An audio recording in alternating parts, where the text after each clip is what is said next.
We are just past 1 o'clock. Welcome to the ACSA Legislative Lunch Break on a Wednesday, along with Edgar Zazwata, ACSA's Senior Director of Policy and Governmental Relations. I'm Naj and Edgar, ACSA's Senior Director of Marketing and Communications. We are so happy to have you with us today on the show. We've got a big topic on the show today. Go ahead and jump into the chat, say hello, let us know where you're watching from. And we know when we hit this topic, Cal Osha and vaccinations and what happens in your schools, in your school district, you're going to have a lot of questions.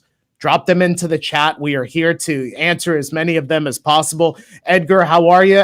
It's not often that we have OSHA as like this all-encompassing topic, but here you go. Welcome, and how are you today? Hey, I was going to put you on the spot right away, Naj, and I asked you, do you even know what Cal Osha stands for? Because, and I say half jokingly, this was not something that was in our vernacular too often. Obviously, as many things in COVID, we become not experts, but we know a lot more about some of these things. And so you referenced it. I think at first glance, it's like, oh, Cal Osha, that sounds like kind of a boring topic. We like to have some fun in here. Yeah. But it's impacting our folks. It's impacting our schools. So definitely a very timely topic today. All right. I'm not going to Google this. Okay? I'm not going to Google this. And I only have a piece of paper here. Cal, obviously Cal, occupational safety, and then the HA. I have no idea what the HA is. Hey, that's why we have experts coming in today. I'm not even going to help you on that, because then it would put me on the spot on whether I know or not. So I'm gonna leave that alone. We'll just pass by it. Want to say hello to Philip, Mark Campbell, Charlie Hoffman is here. Our good friend Gary Reller here as well. Welcome to all of you, to our viewers. Edgar, let's hit a couple of news topics here before we hit the Cal Osha and vaccination information. As all of you know, constitutional deadline for the budget is next Tuesday. So, of course, we'll have that as a topic next Wednesday. But, Edgar, since we've been with our viewers last week, what are you hearing? Yeah. Actually, before I go there, quick shout out, Michael Kelly and his family. Congratulations. That's right. Baby. I'm sure that's what he's doing right now, 12 o'clock, 1 o'clock on Wednesday. He's probably watching the show, not dealing with his newborn deacon, but just wanted to give Michael and his family a quick shout out as he's a new father once again. So, yes. Is it bad that you did that before I did? I mean, I probably stole your thunder. Like you're his boss. But That's all right. I'll let it pass. A lot still going on, as we said here, as we enter this summer period. A lot happening under the budget. Constitutional deadline coming next week. As we talked about last week, there's general agreement on the major portions of the budget. We still think that that's going to proceed. They're going to meet that constitutional deadline. We don't expect there to be any highlights there. Generally, as we talked about last week, it's a positive budget. They're still working out the kinks and the details around this virtual learning and what that's going to mean. Some of the finer details about exemptions, about students that had traditionally accessed independent study. So that's, I think, still hanging in the thread there. But generally speaking, we'll know some final details on the budget here in the next week, and a lot to come on other fronts, non-budget related here as we enter closer to June 15th.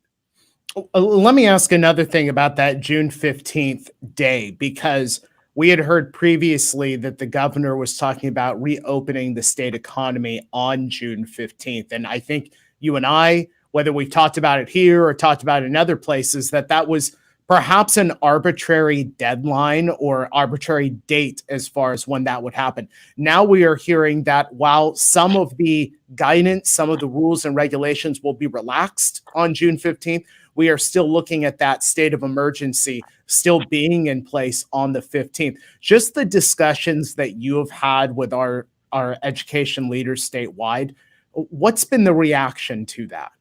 Yeah, I think everybody has had all this anticipation about what June 15th is actually going to mean. And in our world, what is it going to mean for schools? What's going to change in terms of masking requirements? What's going to change in terms of the 3 feet of distancing? What's going to change in terms of small cohorts? Our expectation, again, is that most of those things will change. They haven't, and we're here, or we're approaching June 15th. Kind of what I know the state of California and the officials have been waiting for is for official guidance from the CDC, the Center of Disease Control, because they're going to put out some guidance, and we're still waiting. I think we were joking about it maybe like 2 weeks ago that it was supposed to come out soon.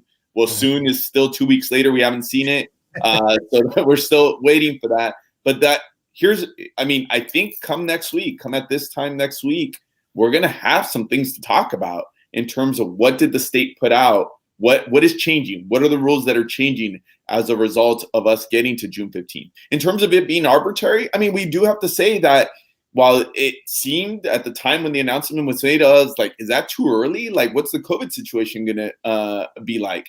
I mean, I think I was reading a headline earlier today that half of our counties, or half of the residents in the state now reside in a county that is in the yellow tier. If you remember when we were having all these conversations about red, yellow, purple, we questioned whether any counties would get into yellow ever, right? And so it's just how dramatic the COVID situation has changed here in California.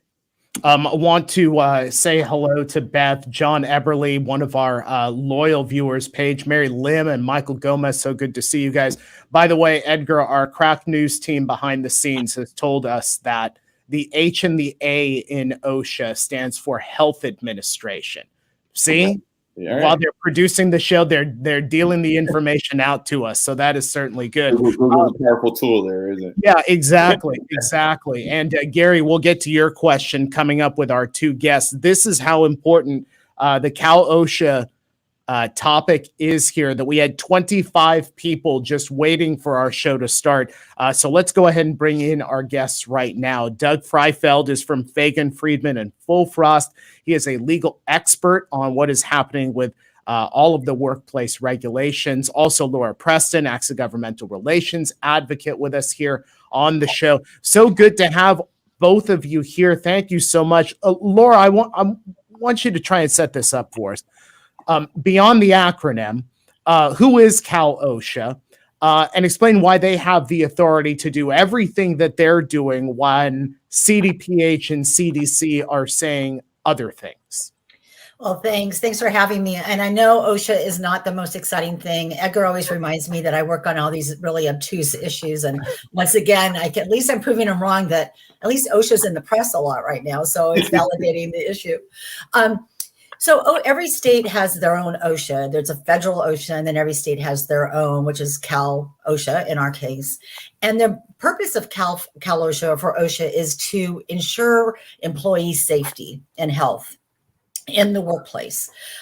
So Cal OSHA is tasked with, in the case of COVID, with ensuring that the protocols for employers apply to ensuring the protection of our employees.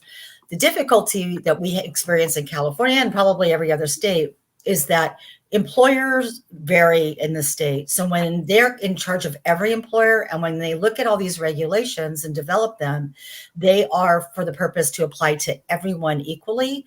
When in fact, when you're talking about a warehouse or an ag field or a restaurant or a mall, they're all very different from a school district or school site or county office.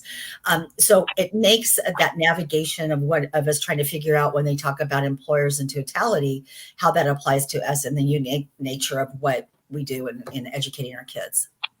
That was good, framing it up for our members, Laura. Doug, I'll start with you with the next question, and let Laura chime in. So we've been hearing, and we all referenced it, that some of the stuff coming from Cal OSHA, some of the things that's being announced, that's being debated, here in the next day, conflicts potentially with what the messaging from the governor's office has been on this June 15th date. So what are we hearing there? What are the main things? And more important, why is this important for our members, for our ACSA members to have on the radar? Well, there are some significant differences. I was listening to the conversation about what does June 15th mean for school districts, for LEAs. And it's really been changed by the action that the Cal OSHA Standards Board took last week, although it's still in flux. There's another meeting tonight. The significant differences we understand from the governor that as of June 15th, state of California through the CDPH is going to adopt the CDC rules on specifically on masks that vaccinated persons can pretty much do without masks, indoors or outdoors. But along comes Cal Osha, which has finally updated its November emergency temporary standards, with which many folks are probably familiar with the broad outlines of those, updated them to address the fact of vaccination, which wasn't really on the radar back in November and December. What Cal Osha has done as of June 3rd at the Standards Board's meeting is adopt changes which are pretty significant for all employers and employees in the state. And that is that now, if somebody is if an employee is fully vaccinated and not showing COVID-19 symptoms, they're allowed to be without a mask in an indoor workplace in a room as long as everyone else in the room is also fully vaccinated and not showing COVID-19 symptoms. Now, just think about that for a second. This raises all kinds of questions. How is the school employer going to know who is vaccinated and who is not vaccinated? We're going to talk about that a little bit. Short answer, you can ask and try to find out. But that's a very significant difference. You know, an example that was given in the discussion last week and all the work leading up to that Cal Osha Standards Board meeting, an example given by, I think, someone in the restaurant industry was the irony of the fact that someone who is, for example, a waiter in a restaurant serving people under the Cal Osha regs, since their employment is governed by Cal Osha, will have to wear a mask while they're working. However, as soon as they get off work, they're no longer an employee and they could sit down in that same restaurant without a mask, whether they're in the process of eating or not. That's a significant change, is the masking issue. Want to remind all of you, if you've got questions about workplace safety, any OSHA guidelines, go ahead and drop them into our chat. Because Laura and Doug are going to get as many of these answered as possible. Doug, let me talk about conflict here for just a moment, because how do the revised Cal Osha regulations conflict with the governor's reopening plan, especially because we know we're just mere hours from yet another OSHA meeting where some of what we know now and what the governor has as far as expectations may completely change, you know, by the time we're waking up tomorrow morning? Well, a significant conflict is the requirement that is being placed on employers, including school employers, all LEAs, not only to enforce that if you're going to be without a mask, you must be fully vaccinated, not showing COVID-19 symptoms, but also to request and retain the documentation of that fact.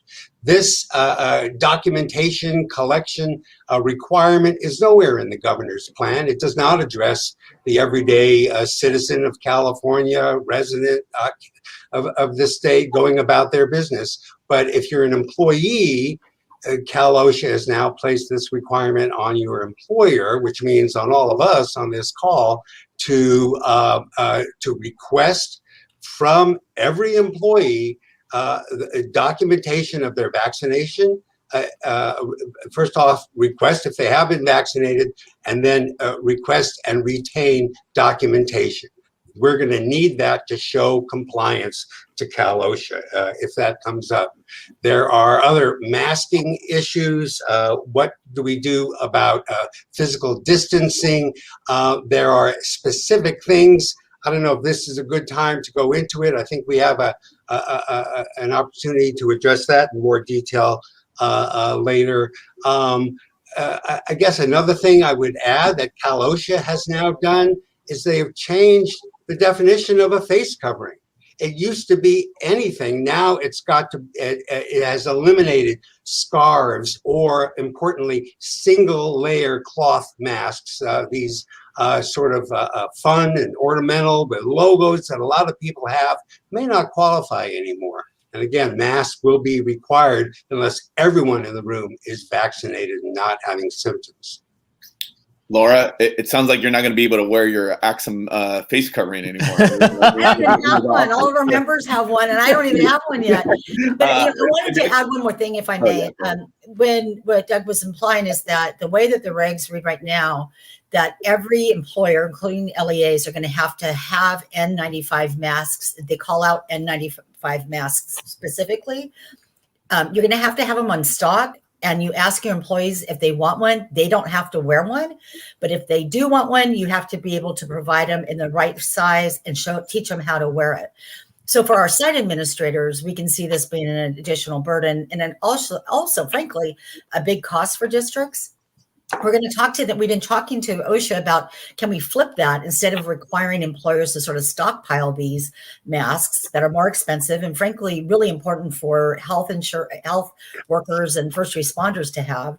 And at least can we ask, and if an employee wants one, acquire one then, so that we don't have to have this whole, system of 10,000 schools in the state with a bunch of N95s that are not required to be worn, but we're required to ask if people want them. So both of you mentioned that there's a lot in flux and that there's another meeting tonight, in fact, and this is interesting political theater that's happening, even though it maybe not a board that a lot of people are paying attention to. I saw that even the governor's CDPH director send a letter to the board, kind of being critical of some of the actions that were being taken. So I'll start with Laura and then get Doug's perspective as well. What do you anticipate happening tonight? It's a really good question. I've given it a lot of thought. I anticipate that just from the correspondence I've seen and some of the governor's kind of cryptic answers when he was asked, and the pressure that's out there because of the press, I think that somebody has probably gone to the board and said, hey, we're going to have to fix this. This is not consistent with what the governor's trying to do to reopen the state. And one of the things we failed to mention is that Cal Osha continues to keep the mask and all those spacing requirements and all those things that the rest of the world is going to get to enjoy June 15th, or the rest of Californians, to July 31st, so that all employees that work indoors are going to have to comply with the same requirements for another month and a half. And so after July 31st, then there's some changes, but still the record keeping, the asking, all that really ramps up. So I'm going to place a guess, and Naj next week and can place, see what my odds of accuracy. I'm going to guess. This is what I think. I think they're going to move the July 31st date to something. I don't know that it'll be next week, but I think they're going to move it up. I think they're going to address the N95 issue. The private businesses have some specific concerns that really don't apply to us as much around housing and transportation issues that they may want addressed. And really the biggest issue that I think is going to impact, I think those are sort of the low-hanging fruit, to be honest. I think the biggest issue is what Doug's been talking about, that the way the regs read right now is you're going to have two, I don't know how to say this politely, but two tiers of employees, those who are vaccinated and those who aren't. And you're supposed to be, if someone won't tell you if they're vaccinated or not, you have to assume that they're not vaccinated. And I fear that because of the rhetoric that's out there, good and bad, on whether masks are good or not and vaccines are good or not, you now are bringing that into the workforce that is going to be, could become more, when I say volatile, I don't mean, dangerous, but just could be a lot of bullying, could be, harassment. I mean, we don't know. And then the pressure on the employer, and it's going to, again, I keep coming to the site, because I think the site's going to be responsible for maintaining a lot of this information, is going to be, how do you make sure that none of that happens? How do you make sure you get the data? A question was about HIPAA. You have to do all this while maintaining privacy. And we haven't even talked about the intersection of our students who may or may not be vaccinated with the employees. So one of the things that I just want to reiterate, OSHA deals with the employees specifically and gives some parameters allowing employers to determine who's going to be masked in and out. But the difficulty is that we don't know with the with schools. The CDC says to remain masked. Everybody remain masked until the end of the school year, which is the 30th of June. After that, they're hoping to lift all of those things. And so when you have CDC and CDPH opining on one thing, that students can be, don't have to be spaced apart, but yet OSHA says you have to keep an employee apart from them. How do we navigate that? That's the intersection that I think is really tricky for us to figure out. A couple of things. First off, I see a number of questions coming in from Modesto, so we are going to get to as many of those as possible. And Chelsea Rhodes has a question in there. How would that work with HIPAA? Chelsea, if you wouldn't mind just clarifying that so we can ask that appropriately. Doug, I want to hit you on two questions because they are kind of connected to each other. Gary Reller asked, do OSHA regulations apply to anyone other than employees? And then Peter Piersbacher asked, what is Cal OSHA's current definition of workplace, and will they be updating that definition? So I gave you two. So on the first, Cal OSHA has jurisdiction over employers and employees. There are different places in the regs, however, where they refer to persons. And that comes into, and those of you who are familiar with the former emergency temporary standards for COVID-19 remember the concepts of outbreaks and major outbreaks. An outbreak or a major outbreak will still count how many persons are actual COVID-19 positive cases. But the short answer is it only governs employment. So Cal OSHA cannot regulate anything to do with students, what we are going to require of students or ask of students. The second question about what is the definition of a workplace, I mean, it comes up in different contexts, but what Cal OSHA has shifted to in these new regulations that I think are going to be the most key inquiry is a room. You can be without a mask if you're fully vaccinated without symptoms, as long as everyone in the room. So think of the classroom. Think of potentially the multi-purpose room, something of that nature. For workplace broad definitions, it's still going to be a site. And for different reasons, we can try to segregate off different areas of a school site, but typically it's going to be a site, a school site, the district office, some other kind of facility. Laura, I want to add something. Laura mentioned this July 31st date. July 31st is really a dividing line in these revised regulations. Up till July 31st, we're either required to maintain physical distancing as before, or we're going to be required that for all employees who are not vaccinated, they're going to have to be supplied by the employer with that respirator, and the N95 qualifies.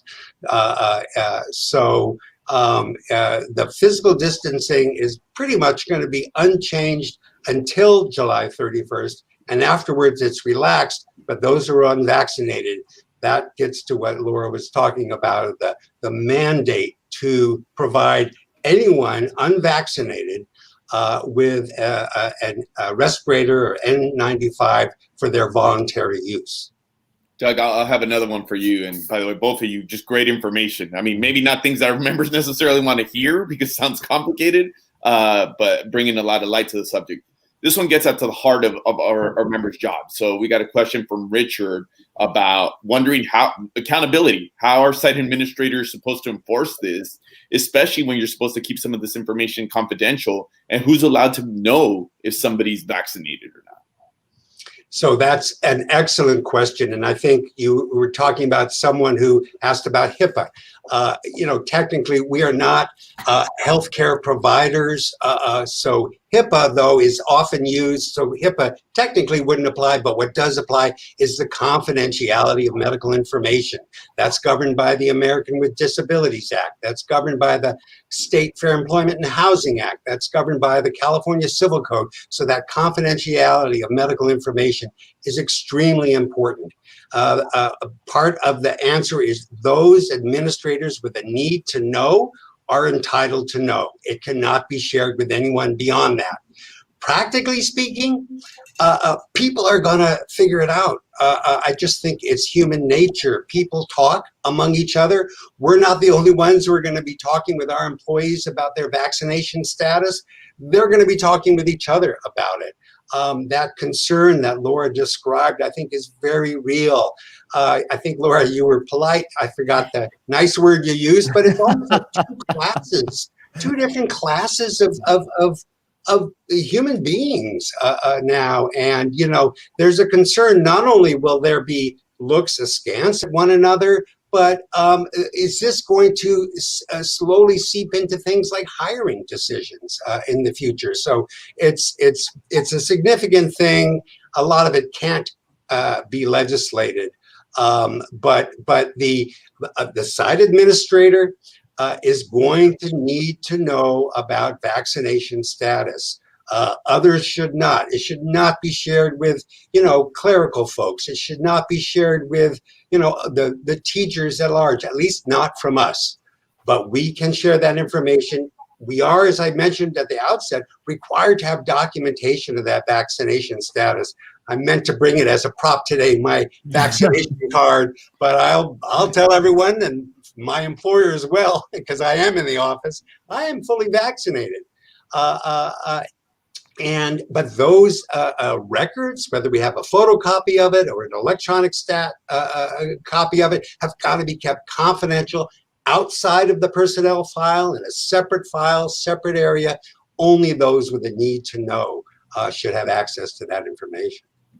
And I've got two questions that have come in from Modesto. So each one of you is going to get one, Laura. And I'm asking you this one, Laura, because you and I had a discussion last week. You and I were in a meeting where I believe you mentioned this. So hopefully some clarification. And then Doug, I'll ask you Chrissy's question. First, Laura, Sarah Noguchi asks, N95 are also required to be fitted by a health professional who has been trained. That is my understanding. So if you could clarify that. And then Doug, this one comes in from Christy Mastris. She asks, any word from OSHA regarding social distancing for district meetings? So not necessarily in the classroom, but district meetings. So Laura, let's get that clarification for Sarah first. So the question was about, I was listening to Doug's question. You remind me again, was the... Sarah says N95 are also required to be fitted. Yes. The regs, and Doug, correct me if I'm wrong, I don't believe the regs say that anymore. They just say that you as an employer have to provide the right size and train the employee on how to wear it. It's now a burden on the employer, no longer a health official. Now, the health official is probably going to be training said employer, but that it's now an employer responsibility. Yeah, when that N95 obligation exists, it's got to be one that's the right size. Yeah. So how is it the right size if it's not fitted? I don't know. They don't address it. They did change some of the language there, but this is, as Laura mentioned, we all hope that tonight that this is one area where they really take some action that's helpful for us. And now that I've been responding to that, I'm happy to address the other question with a bit of a reminder as to we're showing a what was the question you asked now? That's what you get for asking two questions. The question was from Christy Mastris, who asked any word from OSHA regarding social distancing for district meetings. So I would say district meetings, but you know what, Doug, I might ask for board meetings as well. Anything regarding social distancing for those two things. So again, think of July 31 as the demarcation line on that. Right now, if everybody in the room is vaccinated, you don't have to. So I guess I think earlier I said there's no change until July 31. Of course, the change is if everybody in the room is vaccinated and not showing symptoms. Question mark, how do you know? Let's assume we know. If we know that that's a fact, then we don't have to social distance. However, if not everyone in the room is vaccinated, then we have to social distance. And on top of that, those people who are not vaccinated have to be offered by the employer that N95 for their voluntary use. In fact, let me backtrack a little bit more. Even though the question was about social distancing, even if we're social distancing, if not everyone in the room is vaccinated, we're all in masks as well. Face coverings as well. So whether it's a board meeting, a district meeting, people just very quickly gathering in somebody's office, or teachers collaborating, or anything like that, anytime employees are together, these social distancing rules that I've described, which are complex, but they will apply. It's not going to matter what kind of meeting it is. Doug, I'll throw one more at you, and appreciate all the insight here. Obviously, our folks again are wondering about like, how is this going to work in practice? And obviously, I think we're going to be talking about this here for some weeks to come, especially in light of whatever changes they might make. But Ron asked, couldn't somebody just refuse to disclose their vaccination status? And how do we treat them? Do we just treat them as unvaccinated? And I saw another question in terms of what does the validation look like? Like, so what do we take their word? Do they have to show us their vaccination card? So do you want to speak to that? Yeah, so if they refuse to tell us, first of all, we're entitled to ask. We're entitled to ask that question. We have to be careful about what additional questions we ask beyond that, but we're certainly entitled to say, hey, are you vaccinated? And if the person refuses to answer, then we don't know that they're vaccinated. And yes, I think as the questioner assumed, we're going to have to treat that person as if they are not vaccinated. As far as the proof, what Cal Osha Standards Board approved last Thursday evening was, or whenever June 3rd was, I guess, yeah, it was Thursday evening, was that the documentation is required to be retained by the employer. So we don't just take their word for it, we ask them for documentation. I'm pretty sure very few LEAs are actually administering the vaccine. And for those who are administering a vaccine, the rules are slightly different. Most people have been vaccinated by their health carrier or by county health or what have you. And so it's perfect. And I know all those providers of the vaccine do give you a card. And that would be the best thing to ask for. If they say they lost it, they don't have it, you can ask them, please, to contact whoever provided that vaccine for documentation of the fact that they are fully vaccinated. I know we all know this, but I should have added fully vaccinated, not just one shot or within a week or something. Fully vaccinated means 2 weeks after the two dose vaccines, or 1 week after the J&J. But you're entitled to ask. You're required to get documentation, and you have to retain that documentation. I want to say one piece here that I hope we have time for, and that is especially on the vaccination. We haven't talked about, can an employer require people to get vaccinated? It's a bigger conversation, but one thing I want to plant in everyone's head for now is that the answer is yes, but if somebody has a physical condition, a disability, potentially even some kind of non-physical disabling condition, or a sincerely held religious belief, either of which would say, I cannot get vaccinated for these reasons, then the reasonable accommodation process begins. And we're all probably familiar with that from ADA and regular disability accommodation conversations that we had well prior to the pandemic. But that's a piece that it's a much longer conversation. Well, I'm sure that both of you would agree, because Linda Jordan put a comment out there that says the rules are certainly complex, as it's, as is the new direction. It's a difficult walk for LEAs. I think that we could all agree, and all of our viewers would agree. Doug, let me just ask you yes or no to the following two questions, because I think that there's the possibility that some of this is also discussed and maybe a little fluid with today's meeting. Mark Campbell asks, can we require proof of vaccinations in order to attend a board meeting in person while also giving a virtual option for attendance? Yes, no, or is that to be determined? I think the short answer would be yes.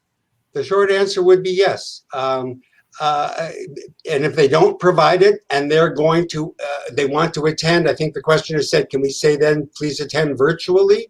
I think that's okay. As long as you're applying that to everybody. In other words, that person can't be required to attend virtually, but this other person whose vaccination status we don't know is allowed to attend in person. That's going to be problematic. And of course, any discriminatory application of these based on any protected category, you can't do. Ryan Burke asks, if an unvaccinated employee refuses to wear the N95, will a standard face covering under the new definition suffice for compliance? Under these new ETS, the answer is no. In those, so you're asking an unvaccinated person who, wait, you know what? I don't know that that's actually addressed, because maybe you have a more information on it, Laura, than I do. I was about to say what the employer is required to do is say, here's an N95 or similar for your voluntary use. And your question, I think, Naj, I think that they can still wear them, Doug. They can wear, if they want to continue to wear their other masks, they're allowed to do that. Yeah. But that we still have to we're required to have to ask to offer it. We're required to offer it. One thing, though, remember that face covering, the definition of a face covering has now been changed. So it's going to have to be a little bit, maybe your ACSA mask is 2 layers. Then you're good. ACSA Legislative Lunch Break face mask. I don't know why we haven't thought about that up to this point. Doug, before we let you go, you are from F3 for our viewers here. That is Fagan, Friedman, and Full Frost. Do you want to tell us which of the Fs is your least favorite among those three? Do you want to hit us up with that? Remember, you're in the office, Doug. I'm in the office. I love all three of them, Peter, Howard, and Howard. We have 2 Howards. I'm sort of lucky. My last name, Freifeld, has been confused with Howard Friedman's last name, and I've got a piece of mail addressed to Fagan, Freifeld, and Full Frost that I still have saved. You got a promotion. Howard about it pretty mercilessly. It's as Edgar just says, it's a promotion without actually knowing that you were being promoted. So congratulations. Thank you. Doug Freifeld from F3, that is Fagan, Friedman, and Full Frost Law. Laura Preston, ACSA Governmental Relations Advocate. To the both of you, honored to have you on the show. Thank you so much. Have a great rest of the day. Thank you. Thank you. Edgar, we are well past the bottom of the hour on this. I do want to just kind of wrap this up and remind everybody that OSHA meeting is happening in the 5 o'clock hour today. Whatever decisions come, whatever changes come, will obviously have some impact for all of our viewers that are here. So we'll make 2 promises for you. One, next Wednesday, we'll talk about the budget, since it will be 1 day after the constitutional deadline. And 2, we will talk about OSHA and any changes that take place, because Edgar, I get this feeling that for all of the questions that our members had today, there may very well be more of them come next Wednesday. Yeah, I'm actually having flashbacks, and maybe full circle, like to the beginning of the pandemic when all the rules were coming up, and we spent literally like week after week just trying to make sense of this. I mean, I guess on one end, like we're coming here, what we thought was the end of one cycle, but it's another reminder that even while some things are changing, that it's not like COVID is just going to go away, and we're obviously living with some of the repercussions of some of the policies here. So tricky part for our members, tricky time. we do hope that some of this will come to make some more sense, and hopefully some of the policies will make a little bit more sense with some revisions. But we'll definitely stay on top of all this. I mean, Linda Jordan said it absolutely perfectly. The rules are certainly complex, as is the new direction. This is a difficult walk for LEA. So certainly very, very true. Edgar, good seeing you, man. Always look forward to next week. I'm sure we'll have a lot to talk about. We'll have a lot to talk about. Thank you, folks, so much for being with us today here on the live and interactive ACSA Legislative Lunch Break. Have a great rest of the day, great rest of the week. We'll see you next week here on ACSA Facebook and ACSA YouTube.